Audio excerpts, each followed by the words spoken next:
Welcome to Trust Mary's Customer-Led Growth webinar series. We're excited to have you join us today for our latest session, Unleashing the Power of Customer Reviews in Digital Tourism, a webinar for all marketeers. So in this webinar, we'll be actually diving into the essential role of reviews nowadays, and particularly in the digital tourism industry, and exploring how to effectively manage and utilize them. We'll also be sharing experts' insights from the travel and tourism industry and discussing recent trends in tourists' use of technology to discover and share their travel experience. So I am Shadi, and I'm honored to have as my guest speaker, Mr. Marko FIlenius, CEO of Tridea.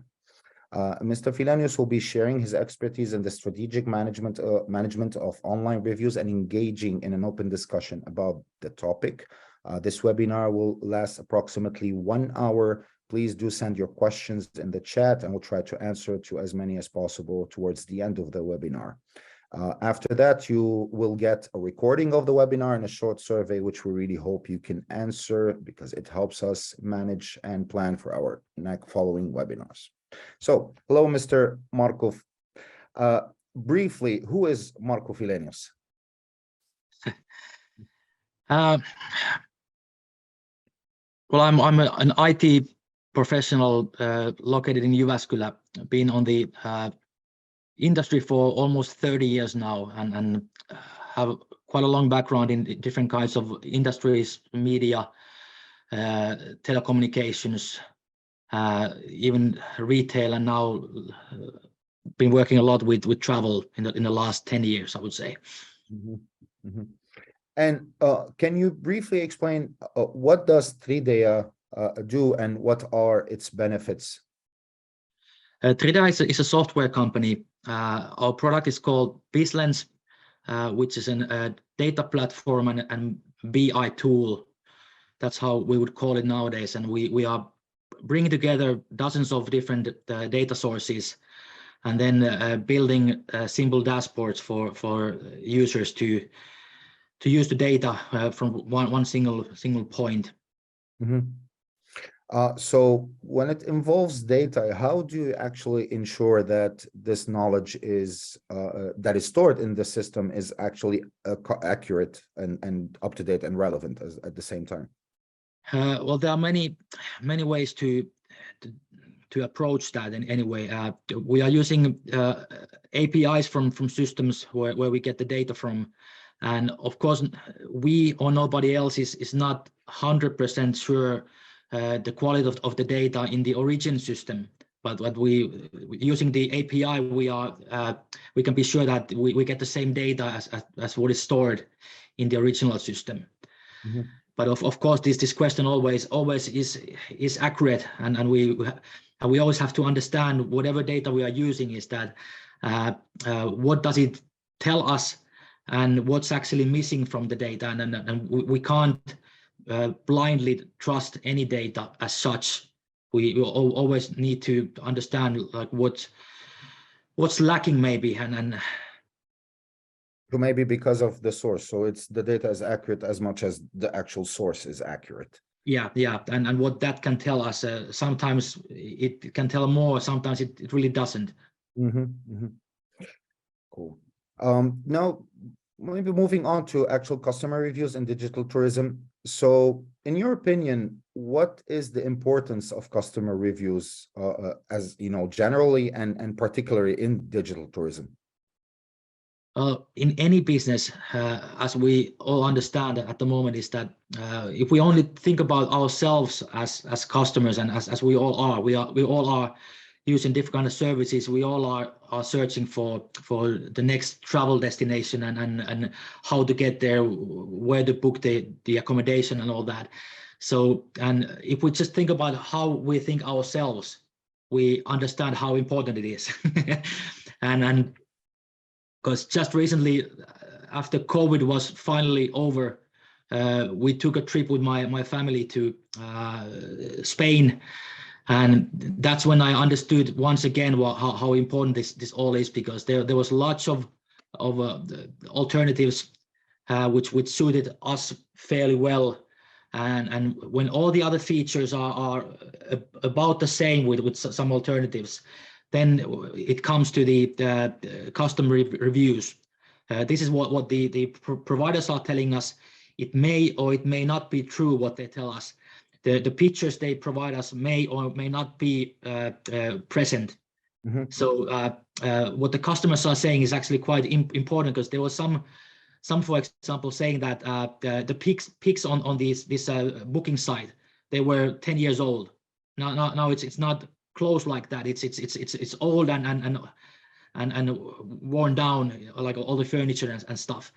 And so you really, many of us actually read the reviews and get a bigger picture of what you are getting. And also on the other way around, I got very suspicious with some of the providers where there were no reviews available.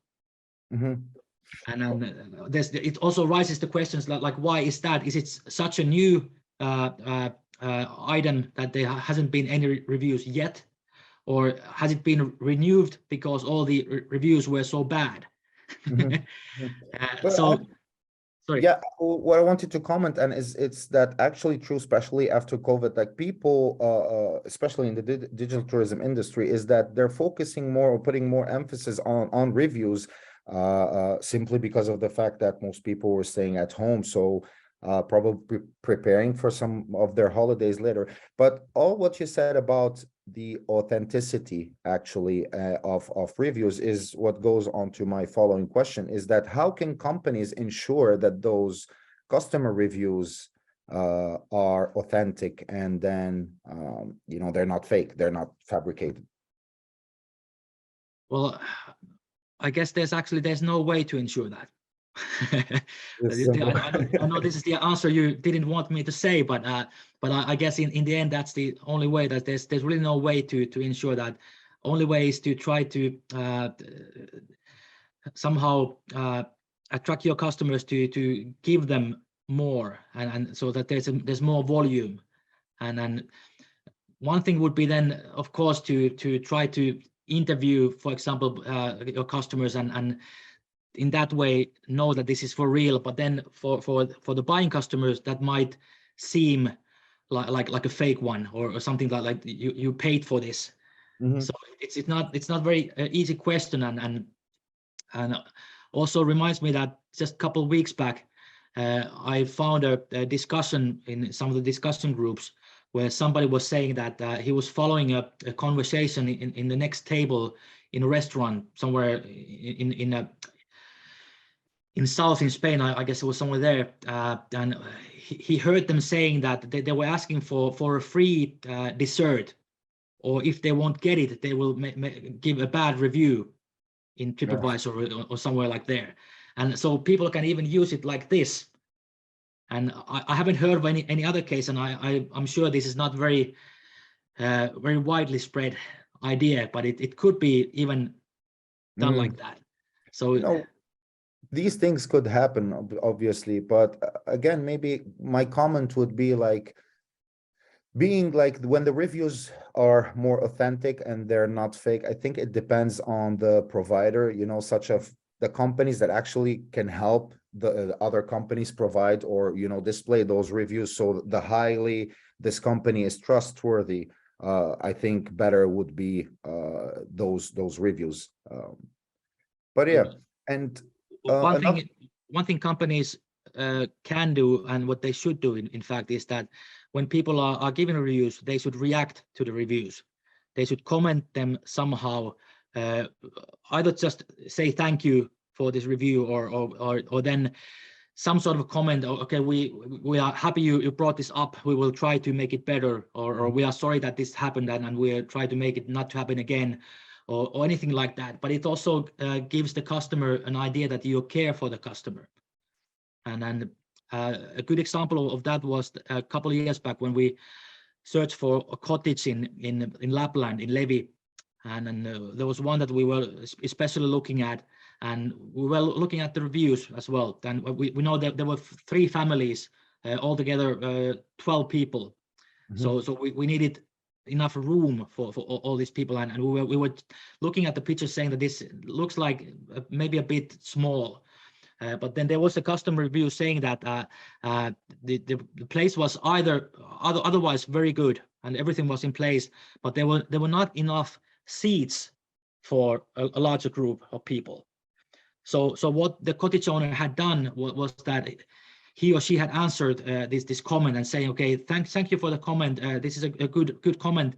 We have actually put another sofa over there to make it better, which they had, because we booked it, and it actually gave us the idea that, okay, this is they care about this and they want to make it better, and now it feels like it's better than it looks in these pics.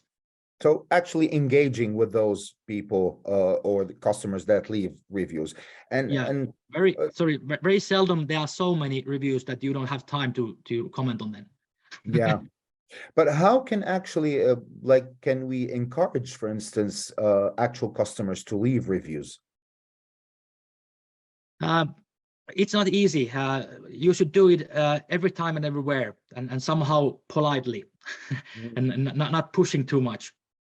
The way well, I think of it is actually engaging with customers at every possible touch point within, as you said, as respectful as possible, and not being pushy, to actually make them actually leave a review, whether it's positive or negative.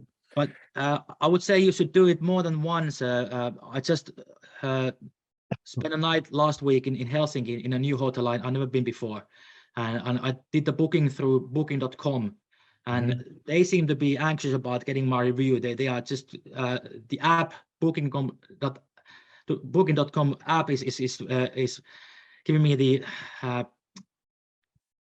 review all the time. Like do it now. You haven't done it yet. You do it now. So it's getting irritating now, but I will still do it.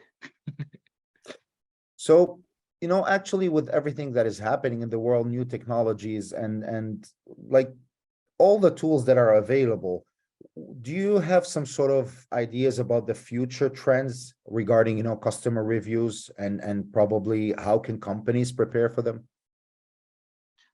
Well, one issue now is that there are so many places you can find the reviews. You don't. It might be that you don't even know where they all are. They could be on if you have an account in TripAdvisor, it may not be very active, but there might be a lot of reviews you haven't heard of. Google Business Profile is one thing that people say that they manage it well, but they never remember to check what's happening over there. I was talking to a hotel a couple of years back. It was like a mid-sized hotel in a bit further north from Jyväskylä, and was asking them like whether you know your Google account and if you use it actively, and they were saying, okay, yeah, we know that we've done it with that, and it's pretty much taken care of. And then we checked that and realized that there were 650 reviews they haven't heard of. Okay, that's why I wanted to ask you actually, how, like, would you suggest that companies would do to actually manage and monitor like customer reviews across multiple, like when they have multiple platforms where the reviews are available? Well, one thing is to use software like ours, which is then bringing together different kind of data sources. But ours is not focusing solely on reviews, so we bring them only from.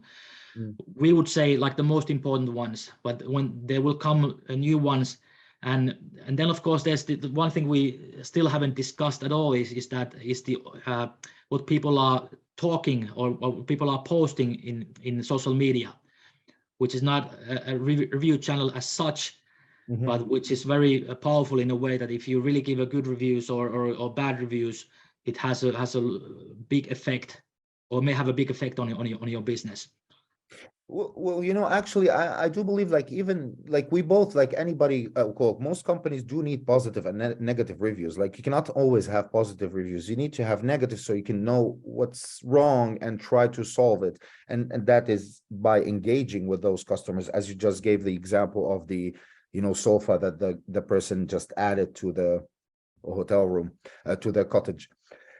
But yeah, so that goes I can add, sorry, I can add into that is that especially if there's nothing negative or nothing that could be improved, that's also a bit suspicious. And one thing that I would say, many of us consumers learn to read reviews as well.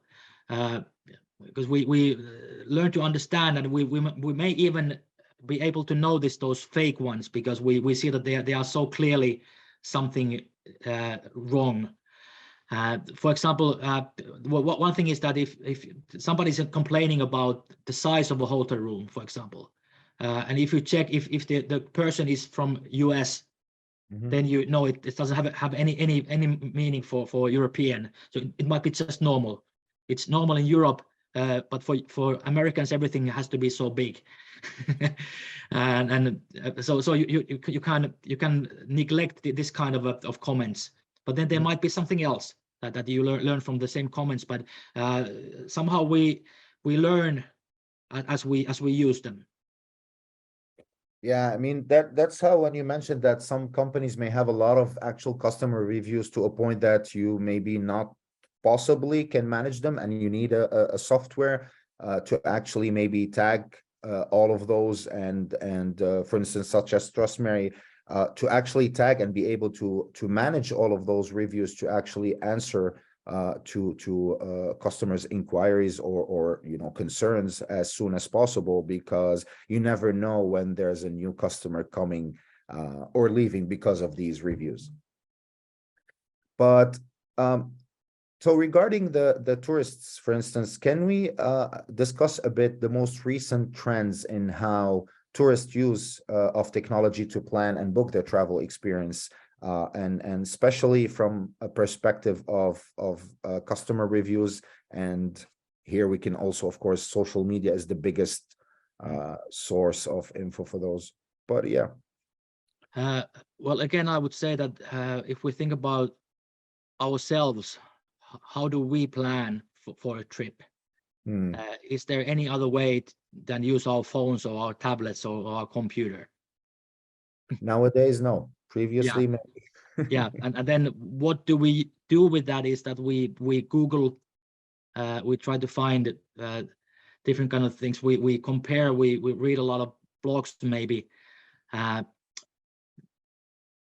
thing is that there's so much information all over it. It's very difficult to sometimes to find the right place where to look for the info. And it seems that these OTA channels like Booking.com and Expedia and such, they have a very strong role in these. And I remember just in Finland, was it that many of the hotels and other destinations, they may have their own booking channels, but when they are using some international channels, it's 7 out of 10 is using Booking.com. So it has a very strong appearance in the Finnish market. But then if the German customer or the US customer is not using Booking.com, then how can he find the services we are offering here? That's another question. And so and technology seems to be, of course, it's developing everywhere very rapidly, but the Finnish travel industry is not that advanced in general at the moment. They are, of course, they are these the ones that are on the top and are using the latest systems, but there's a lot of these smaller companies who struggle with the basics at the moment. And that's the problem, both for the providers and both for us consumers, because there's so much services and places to see and to experience that we have never heard of, and we may never heard of because of this. But yeah, I think it all goes down to the actual customer journey, like how would a customer, as you said, start by thinking of a destination, and then going ahead and starting to search about it. I would personally, the way I do it, for instance, is I would go and check for different destinations within a region, let's sort of say, like I want to visit Europe, and then most probably you'll find this information through blog posts. And then sometimes you go and see on social media what people have to say about different destination. And then you go again to, for instance, Booking.com, wherever you use, what platform you use to book the actual trip. So there are quite many places that we can read and have information about destination. And this, of course, goes along to other industries, not just the digital tourism. So I think it all goes down to how companies can properly manage those reviews in a way that, showing what's really important to future customers, or for instance, tourists who want to visit new destination. Yeah, and then it's also people have different hobbies that they might be interested in, and why to go to another place. And so these groups, people within the same interest, they may have their own websites, own discussion groups where they share experiences. We like this and we didn't like that, and then that's where you get the idea, I should Google this further. And so these reviews can be of different form. They can be in places where it's difficult to manage. But then, like, this goes to my question, for instance, that like anybody can leave a review, like all people can leave reviews, but how about, for instance, influencers, those big influencers on social media, that if they say that this place is good, there are a lot of people, especially their followers, that will go there. However, this is one person, but a same comment as a review anywhere else would not bring that much attention. So what's the actual difference between a big influencer and a normal review? Yeah, that seems to be another growing area, is that a lot of destinations are using influencers, and it seems to be working pretty well. The thing is that you have to find a person who's then has influence on the certain user group that you are trying to or willing to attract, and that's a thing. And I think it's not always easy. But then again, if somebody is not really impressed by that person as such, it doesn't really work that way. So for those people, you have to reach in some other way, and then try to convince them some other way. But in many cases, that brings good growth and works fairly well. I've heard many destinations saying that they're fairly happy. Of course, they also had other experiences, like when nothing has happened or nothing has worked. Then clearly the influencer hasn't had much of an influence. Yeah. But technically, regarding, for instance, if you can provide some sort of, let's sort of say, numerical data, especially in the digital tourism industry, like how much would these comments affect those, for instance, destination marketing organizations, meaning, like, if we have positive feedback, right, from customers or previous visitors, how much does this affect new people to actually go and visit? I don't have any such numbers, and I'm not sure if there has been any research done using that question, but it would be very interesting to know. I think at the moment, still we are in a phase where all this data is very spread all around these different systems, and if you went to ask any destination about what's their general rating would be, they have no idea. Because we haven't been even able to define what should be included in that. Yeah. A couple of years back, we did a research in one of the areas. It was southeast part of Finland. We went through about 80 travel companies, and we're checking how they are visible in digital and social media, and found out that there was only, of those 80, I think it was less than 10 that had an account in TripAdvisor, for example. Okay. And a bit more than a half had clearly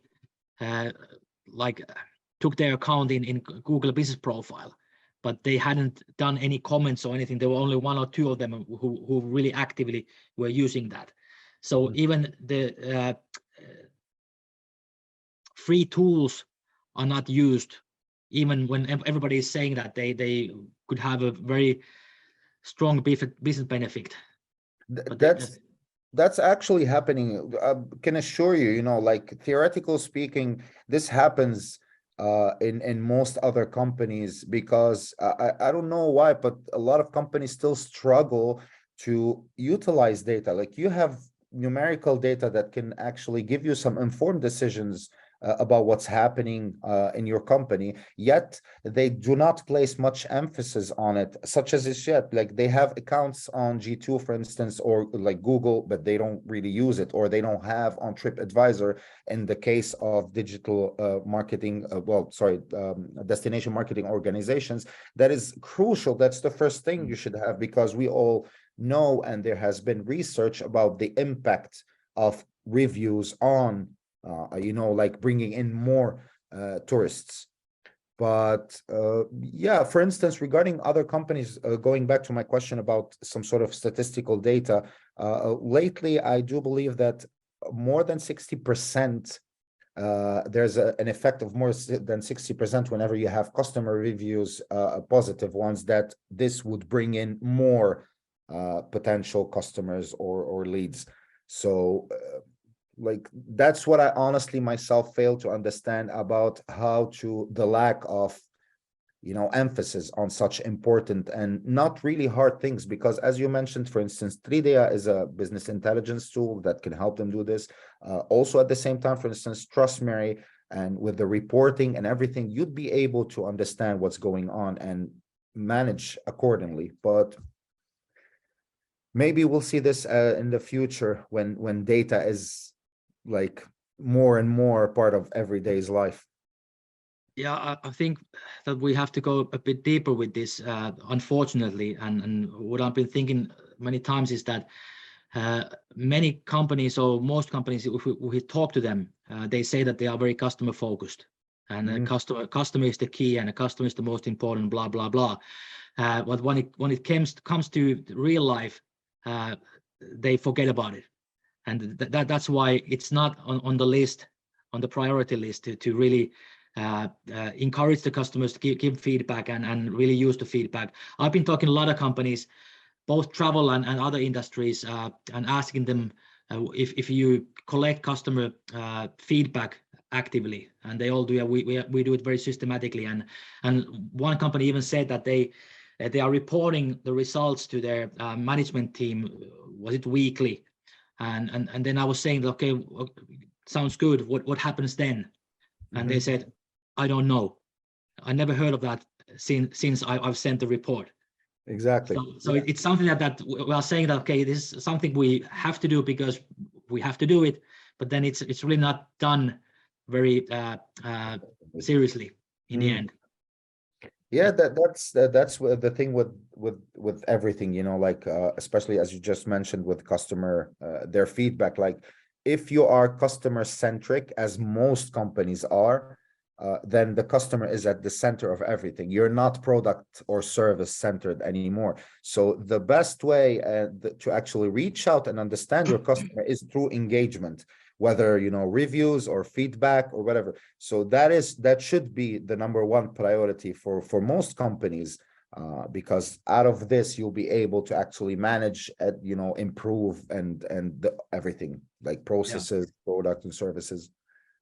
And then if you really feel like that and you would like to do things like that, then the next challenge is that the data you need is actually then all over the place, and it takes too much time and effort to only collect the data, and yet you haven't done anything with the data. And then that has been some of the problems, is that it takes too much time to collect, and you choose not to do it because you don't have the time or resources. Yeah. So that's why we need this kind of tools that are actually bringing the data together and making it automatically and making it easy. Yeah, to view everything on a single dashboard. But yeah, so another question. So we've spoken about how has the technology, for instance, affected the way tourists research, make decision, interact, and disseminate information about their travel destination in the digital tourism industry. And generally speaking, how do you see this process maybe changing in the future? Because like, will there be more emphasis on social media more than now, for instance, or will, for instance, other platforms such as review platforms, like for instance TripAdvisor or other review platforms company will be the next trends for them?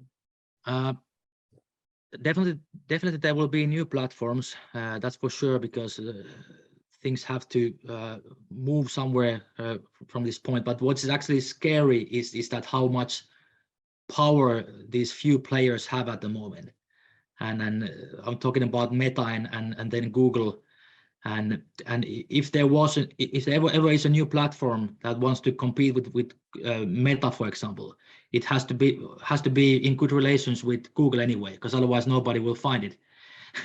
And that's one thing. And but earlier I maybe talked more about planning a trip, and I forgot to mention that while you are on a trip, that's also another thing, is that you go to a new destinations, and you don't know much about it, and what you do over there is you're using Google Maps, and that has become even more important. And I think and I hope they will develop that further and make it more user friendly and somehow more usable.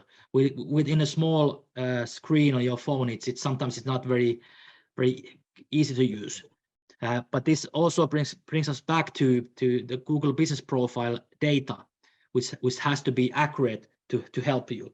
And what happened to us just a couple of months back when we were in Spain, we wanted to have some tacos, and there was a taco restaurant just nearby, 200 or 300 meters away, but it was never open when it should have been.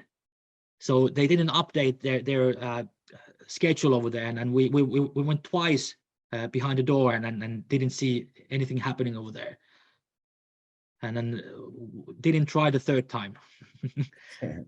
And most of the people won't even try the second time if that data is not accurate. And so whatever technology there is, and there will be new ways, it always requires that the service provider is actually takes responsibility and takes care of the content, and make sure it's up to date, and it's tells you all the facts that you want to know. One thing which is close to what we are talking about is I would like to still emphasize the role of pictures in travel, and is that they should be telling you what you want to find from there, whether the place looks cozy to get in, or whether it works for your purposes. How many times we see a picture of a hotel room where it's just a desk with a flower? What does that tell you about room? It doesn't tell you whether it's a big or small. When we were looking for the apartment, there was a lot of pics. We wanted to have a big balcony, because we came from dark Finland to get some sun.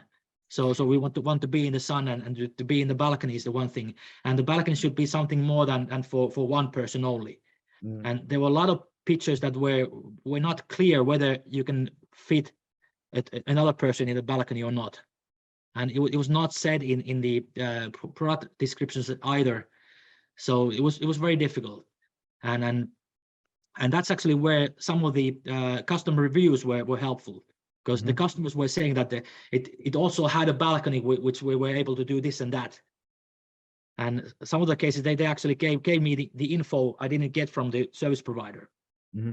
But that's the thing again, like with the authenticity of everything that is left, because this thing, when you mention about the picture, I've had also an experience with it, back in the days when I was living in France, that you wanted to rent something, you see the image and it looks wonderful, and you just start to wonder, like, this image does not match the price per night, like logically.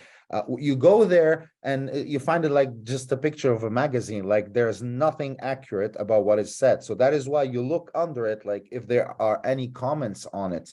But again, back at the day, like maybe it was not really possible for customers to engage as much as today, because of simply the power of social media. It's regardless whether we like it or not, people leave comments on those platforms. But But your yeah. question was also about technology, and then another part of this is that in some cases you get lots of feedback, and we have had some customers who've been gathering feedback from their e-commerce store, or there's one is a cruising company and is getting feedback from the cruises, and there can be hundreds of them. So that makes it difficult to then to manage all that amount of feedback, and that's where in the future, or already now, we are using AI solutions. So text analysis to do sentiment, whether it's positive or negative, and then some categorizing, whether this the comment is concerning about our cashier services, or whether it's for of the restaurant service, or whatever that is. So we can then somehow manage all the negative or all the positive comments at some reasonable time, because going through hundreds of comments it's not going to happen. Yeah, but I believe, like you mentioned, the cruise part, I do believe that, when we spoke previously about how to actually make people leave reviews, I think when generally speaking, me being one of them, when we are really happy with services, right, or the experience, for instance, on a cruise, we tend, and we are prompt at the right moment with a possibility to actually leave a review. That's when we actually leave a review, like, because you're extremely happy with the service or the experience, that you are willing to leave it. That's why we mentioned at the beginning, I said that it's really good to engage customers at every possible touch point in a really good manner for them to leave their reviews. Yeah, that's true. Making it easier and convenient for the customer is a key, and that's why this happy or not device is so well spread. It's easy and fast. Well, it doesn't tell that much as we would like to, but then it's better than nothing anyway. Yeah, exactly. Yeah, I kind of really like those. When I came first into Finland and I saw those in different places with only 3 buttons and different smiley faces, and I was like, that's pretty cool. Like, that's easy, 1 button, that's it. And as you said, having a little bit of information is better than having nothing at all. Yeah. So but you should also be careful when then dealing with the data, and especially one example that I have is about this NPS, which is widely used all over the world, and people are comparing our services to services in Australia, for example, and so on. But there we should always also consider the cultural differences, and then just thinking of myself, probably I'm a very typical Finn, don't get emotional very easy, or one way or the other, and I'm very difficult to please in a way that I'll be excited about something. So for me, 8 is actually very good, and I don't even know what should happen that I would give a 9 or 10. But when I'm replying to NPS question, I know that, okay, if I give 8, that's neutral and doesn't have any meaning. So I have to give 9 or 10 because this is the system. yeah, But most of the Finns, I don't think they are as systematic as I am with this. So especially if we know mostly the respondents are Finnish, so we shouldn't be surprised if the results are lower somehow. Yeah, that's actually the beauty of actually having this like a one place system that can bring everything, that you can actually categorize according to whatever filters you believe, like, or as a company is really important, as you mentioned, culture being one of them, according to different countries. But at the same time, it's also, like, especially speaking about NPS, this net promoter score, for instance, as a brief question, how many times do you think that there should be taken into consideration a year? Because as I remember when we were doing our studies in masters, that usually most companies would do it 3 times. right? And regardless if they use the data later or not. But nowadays, especially nowadays, with so much information, the abundance of information everywhere, that you really need to take into consideration those customer feedback, actually. How many times do you think it's important to do on a yearly basis or quarterly basis? Well, you give a promise to a customer, usually on a business, and that promise you have to fulfill every day. So you should be getting reviews and feedback every day as well. And this is something many businesses don't really understand, is that if I only do it once or twice or 10 times a year, how many days do I miss? We never know the day when we are using this, whether it was a good or bad one.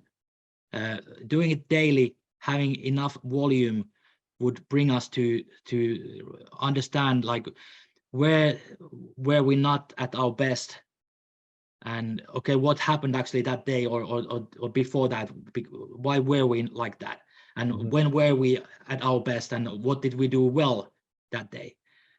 So this should be continuously 365 a year. So engaging with customers and potential leads and understanding their points of concern, and what's going right and what's going wrong. Yeah, if you do it twice a year, for example, then you know about your customers on those 2 days. Yeah. But so, for instance, we spoke about a lot about social media and online review platforms, and especially in the travel industry. How, maybe briefly, how can companies maybe leverage those, especially that you really don't have power over those? Like, you cannot affect, like on your company's website, you can do technically whatever you want, leaving reviews, putting some space for people to actually engage. But when you on third-party platforms, how can you leverage like those in your benefit? Well, one thing is that if you were able to respond, comment and respond to what's been discussed, but of course there are also different opinions, especially if the comments are very negative. Some people advise that you should comment to every comment also, but some advise that you should neglect those that are really negative, or even like they don't have anything to do with you. But then if you don't, like, then how would everybody else know that this was not accurate at all? So this is a very, very difficult question in a way. But I think first thing is to be aware and try to understand, like, where do all these discussions take place. So somehow you know where these people are and what they do. But actually, like answering both positive and negative feedbacks, that's and if it's a possibility to make it public, it will be even better, that other people will be able to actually see what's happening. But yeah, that's the power of social media nowadays. It's a two-edged sword, so it could be good, could be bad. Do you see this changing? Like you mentioned already that 100% there will be new platforms, but I'm just talking about social media.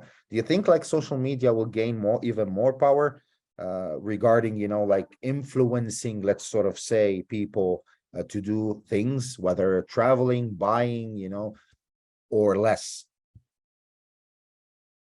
Sometimes I feel when I look at my own kids, I feel that how can it ever be more anymore? It takes so much of their time at the moment, and then I also take a lot of time just trying to keep up with what's happening around me, and so, but it's still growing, I would say, but it's also more and more fragmented into different platforms, and and we can't. Some people say some time ago already that now only the old people stay in Facebook, and all the youngsters go to TikTok. But now all the oldies are in TikTok as well, and still there are a lot of people in Facebook. So we don't really know what's the reality in this. The fact is that I think as a business we have to be aware of increasing number of platforms. Some of them we call social media, some of them maybe not, but they are not very far away from that. And so technically, if we can recap on the most important parts, is that companies actually need to be customer centric, not just mention that they're customer centric, and by doing so, really listening to their customers and potential customers on any and well, all the platforms where their interaction about them actually, and trying to answer as much as possible. And that actually customer reviews are of great importance to any company, whether in the digital tourism or elsewhere, that it would shape how actual companies would be able to manage and cope according to those. And that also customer feedback is something that should be done on a daily basis, not just 3 or 4 or 5 times a year, because as mentioned before, customers problems or it may change from day to day, and taking into consideration as well as many possible filters when it comes to reviews, and like culture, like age, and then whatever information you can get out of those to actually better shape the decision you're trying to make in a company. But yeah, I think go ahead, we may find 1 or 2 companies who would say that they get enough or too much customer feedback, but I would say most of the companies don't get enough at all, and they would benefit and learn a lot from that.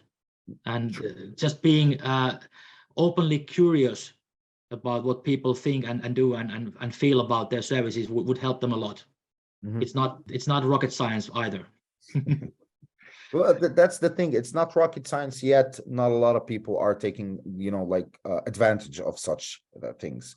But hopefully in the future, this will change, and people will start really, like, companies taking more into consideration being customer centric, and then we'd see some change in the future.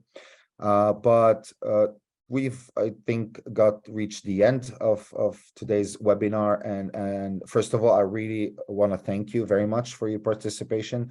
And that would also like to thank people who joined us online and the people who registered but were not able to join us.